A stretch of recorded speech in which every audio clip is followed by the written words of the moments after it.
Bir çox insan, xüsusilə arıqlamaq və sağlam qidalanmaq istəyənlər bu qidalara üstünlük verirlər. Bəs şəkərin olmaması həmin məhsulun sağlam olması deməkdir, yoxsa bu sadəcə bir marketinq strategiyasıdır? Son illərdə insanları müxtəlif məqsədlərlə cəlb etmək üçün az kalorili qidalar təklif olunur. Həmçinin şəkərli diabet və digər xroniki xəstəliklərdən əziyyət çəkən insanlar üçün şəkərsiz və ya az kalorili məhsullar satışa çıxarılır. Bunlar bəzən zero, diyet, light və ya yağsız məhsullar kimi təqdim edilir.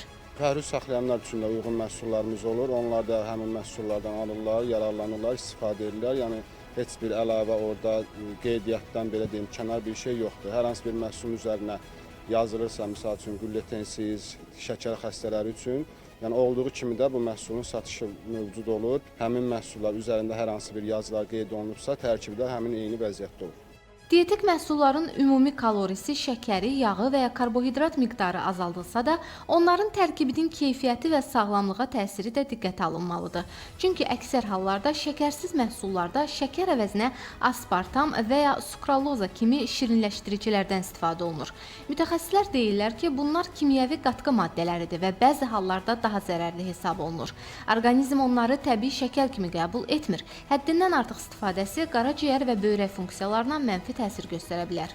Bu qidalar şəkərsiz olsa da tərkibindəki yağ faizi daha yüksəkdir. Məsəl üçün unludur. Yəni bir tək tərkibindəki şəkər əvəzedici ilə əvəz olunması bu qidanı sağlam qida etmir və nəzərə alsaq ki, bu qidalar daha da bahalıdır, çox büdcəmizə də zərər verir və sağlamlığımıza da fayda da təmin etmir.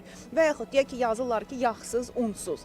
Yağsız, unsuz, amma tərkibinə baxırıq ki, içindən bir 5-6 qaşıq şəkər yemiş oluruq. Yəni diabet və dietik məhsulları bir-birindən ayırmaq mütləqdir. Ona görə də hər bir insan almazdan və istifadə etməzdən əvvəl ilk növbədə öz sağlamlıq vəziyyətini nəzərə almalıdır. Eyni zamanda mənşəyi bəlli olan keyfiyyət nəzarətindən keçmiş və sertifikatlı məhsullara üstünlük verilməlidir.